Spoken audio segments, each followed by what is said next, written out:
to bury it.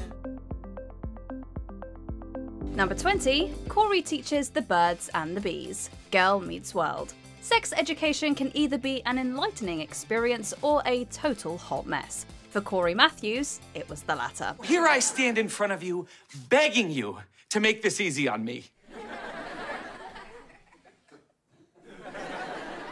Put that hand down forever. The teacher gets all flustered at the idea of discussing the body and its wants with his students. To make matters worse, his daughter is sitting in the front row of his class. Maya, it's my father. He doesn't know anything. I know things. His discomfort is contagious in this scene. This could have been a great teachable moment for impressionable young fans, with plenty of questions they're too embarrassed to ask. What is the body? What does the body want? I'm gonna tell you. Soup. Now you know everything. But when a student named Isadora takes over the lesson, the dialogue gets bleeped out entirely. On page 73 of your health books, what they're trying to teach you is... All we're left with is some cringeworthy, overacted facial experiences from the students and their teacher. Number 19, Steal Your Heart, Austin and Ally.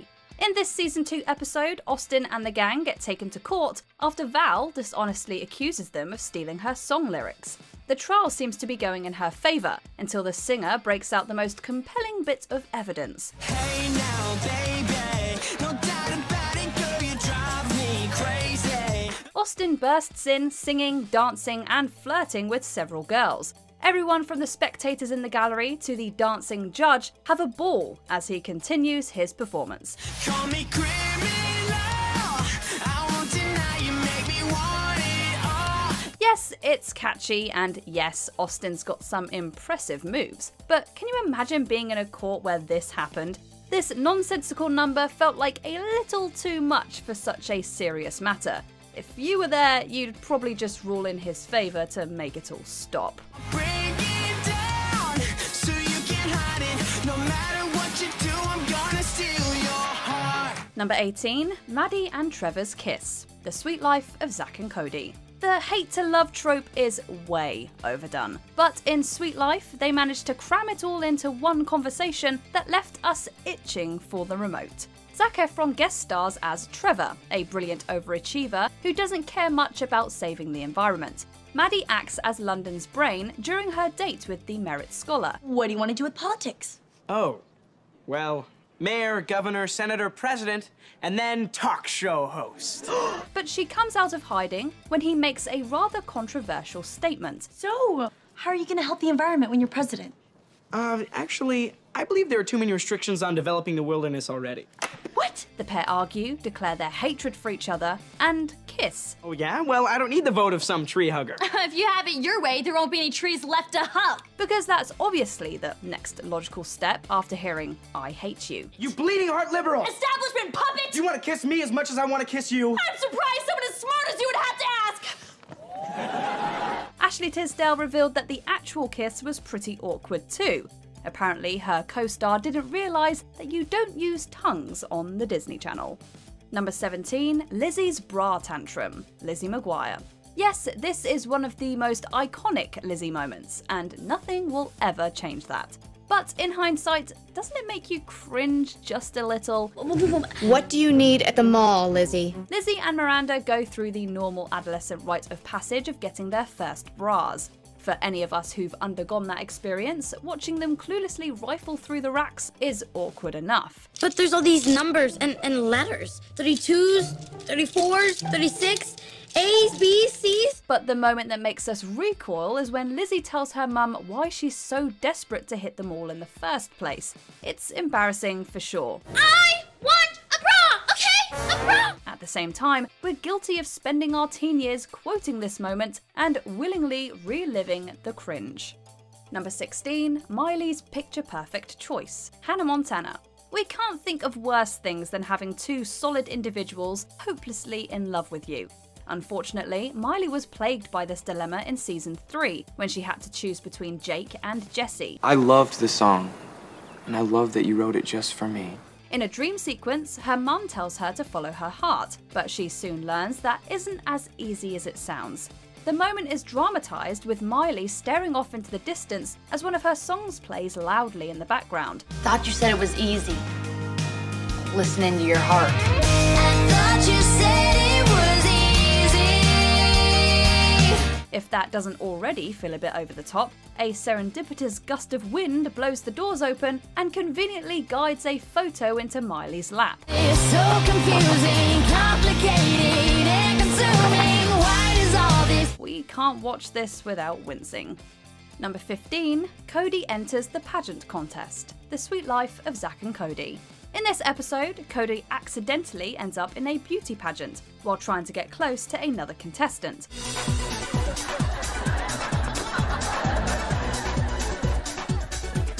Upon learning that the first place prize is $2,000, Zack urges him to continue the facade. He's out of his mind! $2,000? He's a genius! This naturally leads to several uncomfortable moments throughout the episode. Firstly, it plays way too heavily on cringeworthy beauty pageant tropes. Also, Cody tricking Rebecca into believing he's Tyresha just to get close to her is super awkward. Thanks for the flowers.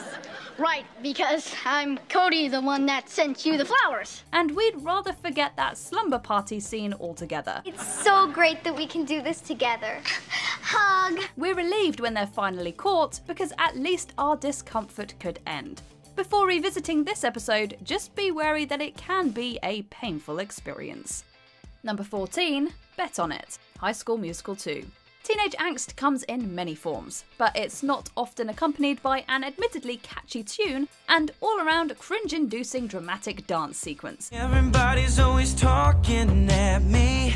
Everybody's trying to get in my head. When Troy gets fed up with everyone making decisions on his behalf, he could only think of one way to express his frustration. To turn my life around, today is the day. Am I the type of guy who means what I say? He angrily prances around a golf course, busting out some, interesting moves as he vents his anger. I'm not gonna stop, that's who I am. It's so absurd that we never know whether to laugh out loud or recoil from secondhand embarrassment. This sequence is such an iconic part of the DCOM history that it became a TikTok trend in 2020.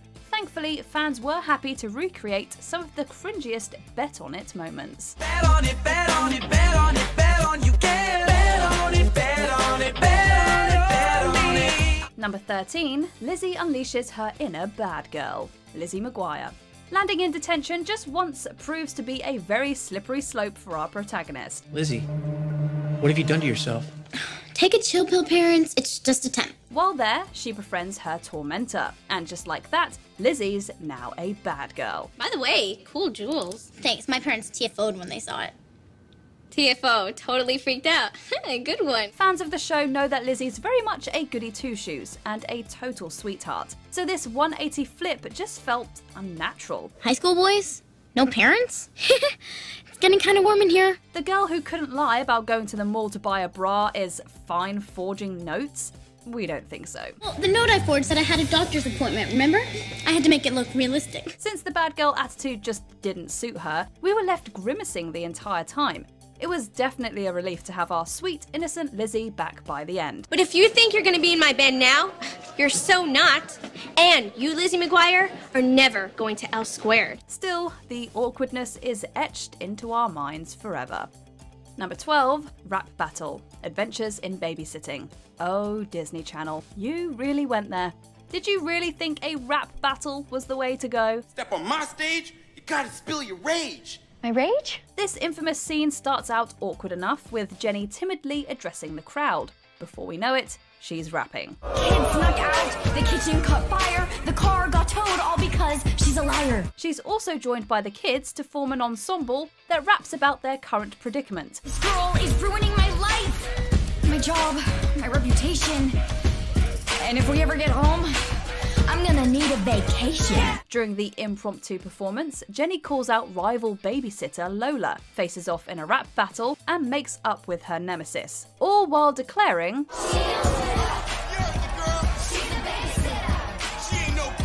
yes, it's really that bad. And their synchronized dance steps don't make it any better.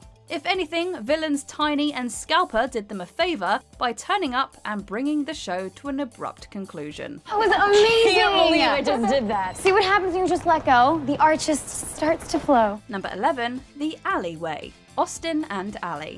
Look, we're all for owning the haters, but this song just made us want to hide behind our hands and change the channel. What are you doing? Working on some more cool dance moves. Wash the window.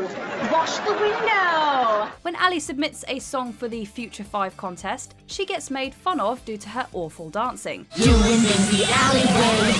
Step 1. Climb the rope. Climb the rope. Climb the rope. Climb the rope. It even goes viral. She unapologetically stands by her embarrassing moves and uses the alleyway to stick it to everyone who made fun of her. Wash the windows. Wash the windows. Wash the windows. Wash the windows. Doing things the alleyway. In theory, it's a great idea, but in actuality, it's just weird and embarrassing. Something tells us that in reality, the alleyway is unlikely to stick unless you have no shame. Seesaw, seesaw, seesaw. Doing things the alleyway. We think we should move along before we end up with 4th degree cringiness.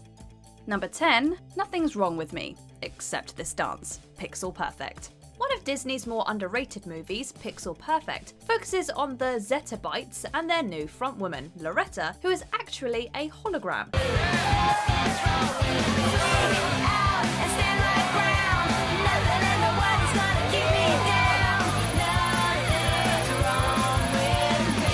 She's an instant hit with audiences, at least within the movie.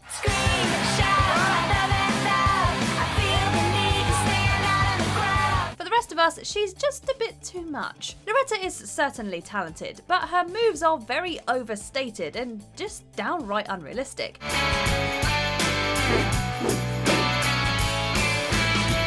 We get that she's meant to be a perfect performer, but she might want to rethink that choreography.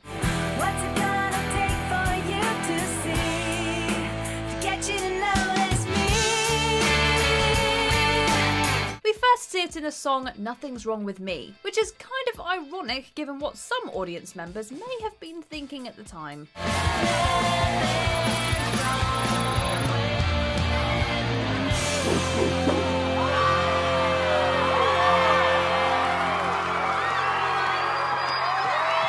Number 9, Cody gets intimate with the lab, the Sweet Life movie. When Disney Plus announced that this movie would be available on the streaming platform, one of its stars and co-producers wasn't exactly thrilled. Is this your lunch? Oh, it was. To be fair, we probably wouldn't want our most cringe-worthy moments stored on the internet for all to see either. While there are a fair amount of offenders in this film, this is the moment that really gets our skin crawling. Welcome to the most advanced subterranean neuroscientific laboratory on Earth. When the twins are first shown around the Gemini lab, Cody gets well acquainted with the equipment. Is that the hydroisotope calubometer?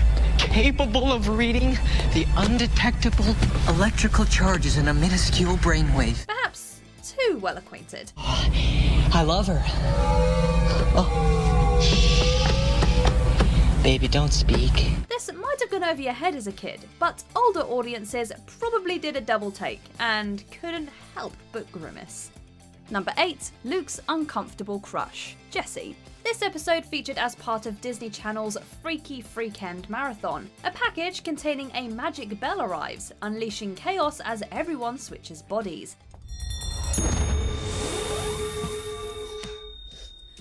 What just happened? Why am I so short? Jessie and Zuri switch mid-argument, creating this excruciating scene. Fans of the show know that Luke has always had a crush on his nanny. However, in this scene, he's unaware that Zuri and Jessie have switched bodies. So when he makes this declaration, he's actually talking to his sister. Jessie, did you just call us boogers and poopy butts? I have never been so attracted to you. Talk about awkward. As if Debbie Ryan acting as Zuri wasn't already uncomfortable. Much like the premise of this episode, we were all hoping that this was just a painful dream too.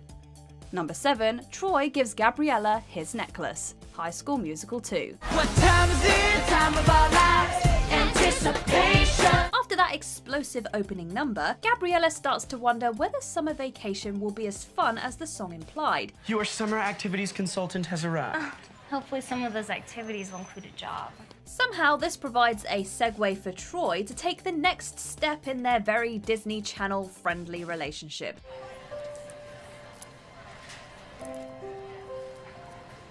It's a rather saccharine moment as Troy places his necklace around Gabriella's neck. But the moment that really has us groaning is when she asks him about the T on it. T's in Troy? What? Yeah? Even Troy seems caught off guard by her question, and who can blame him? We thought Gabriella was meant to be some kind of genius. This really wasn't the finest moment for the pair, or quite frankly for the writers. Oh, please. Number 6, Lizzie masters rhythmic gymnastics. Lizzie McGuire.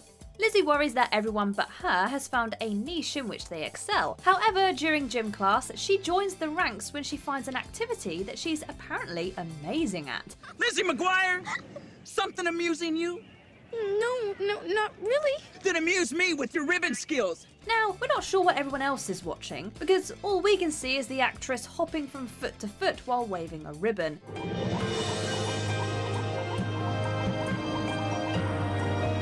It's not really what you'd see at the Olympics, is it? We want to look away, but we simply can't.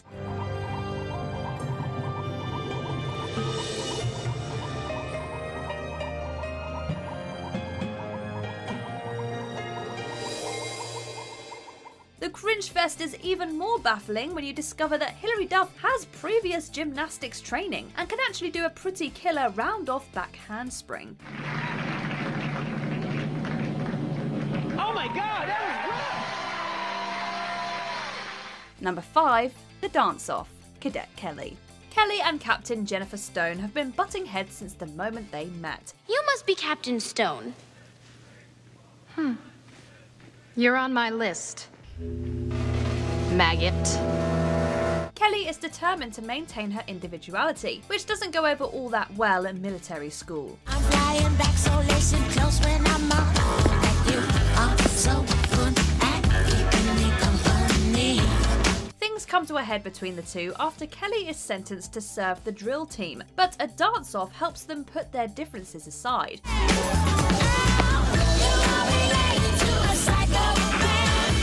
At first, Kelly mocks her senior, but eventually, they both realise that they might actually make a great team after all.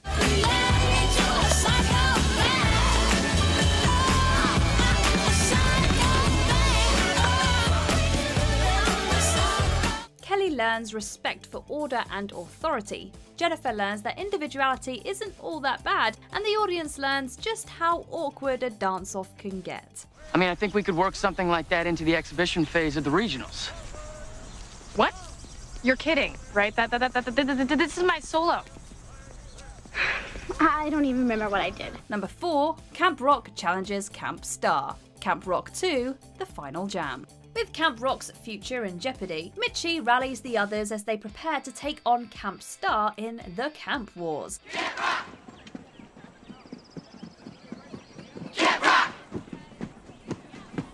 We assume that this weird march/chant that they're doing is meant to intimidate the competition, but if you ask us, Tess and Luke's faces say it all. They definitely look more confused than intimidated.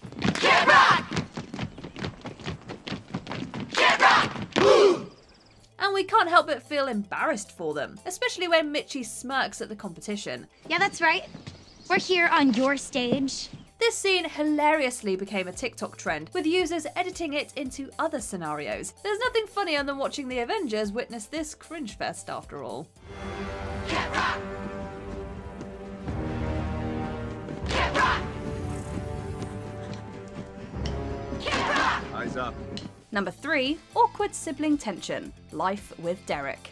As audiences got to know these characters, they started to pick up on the not strictly family-friendly chemistry between step-siblings Derek and Casey. Force field is activated. In fact, there were many who were rooting for them to get together. At times, the undeniable romantic tension between them was even intensified. Yes, we know that they're step-siblings and not blood-related. Derek, you are the most annoying brother. Step brother. Same difference. Yeah. And sure, it's not like they grew up together, but it's still weird. Maybe the writers were having fun indulging their audience with this will they, won't they.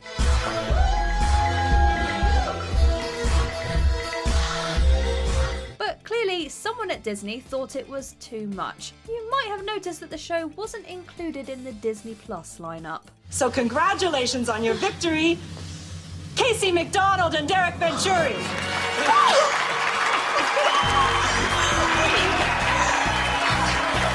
Number 2, Caitlin's keyboard dance, Camp Rock. We promise you that we have nothing against dancing, when it's done well. Sadly though, this scene isn't the one. Give it up for the awesome Caitlin Geller! As Caitlin gets her spotlight during the already cringe-worthily named Pajama Jam, she does this odd keyboard dance that begins with some bizarre handography.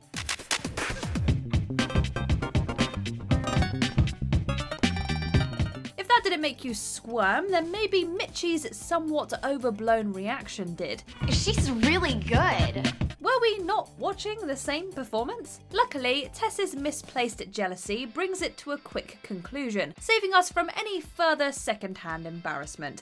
Help! Help! There's a snake! Considering that Alison Stoner is a phenomenal dancer who's even performed with the likes of Missy Elliott, she deserved so much better. Although her smack talk just causes us even more second-hand embarrassment. You can't stand that people might actually like what other people do. Before we unveil our top pick, here are a few honourable mentions. Jessie's not Brooks, sweetie. Jessie. Zuri's on hand to make sure the awkwardness is felt. Sweetheart, get everyone back into the truck. Haha! You called me sweetheart. You do still love me. I was talking to Cammy. She's my girlfriend. Awkward. What's worse than being jerks? High School Musical. Whoever made her say that line is a mean jerk. Gabriella, we were jerks. No, we were worse than jerks because we were mean jerks. Blingalicious. Camp Rock. Even saying that out loud feels wrong. It's from my mom. Every time she wins a Grammy, she adds a charm. Love it. Totally blingalicious. Dance Captain Shane. Camp Rock. There's clearly a reason the Jonas Brothers don't dance. Across the floor. Let's do this, let me hear you now, show me how you feel. Start the party. Come on, everyone. Stella's off-rhythm clap dancing. Lemonade Mouth. It entirely defeats the point of the movie and still makes us cringe.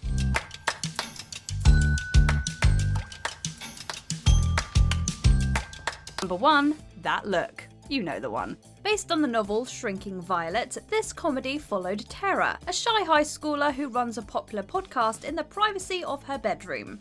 This is Radio Rebel, live from Slam FM. When her school's prom gets cancelled, she organises a MORP, which is just prom spelled backwards, as her radio alter ego. At the MORP, Gavin performs a song inspired by Tara. There's a girl I've liked for a while now.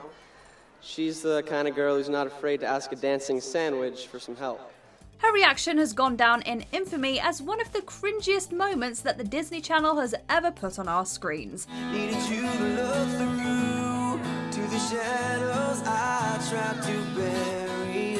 Plenty of fans, including Debbie Ryan herself, have recreated the moment in their TikTok videos. It might have been a brief moment, but it makes us recoil every time. Did you enjoy this video? Check out these other clips from MsMojo, and be sure to subscribe and ring the bell to be notified about our latest videos.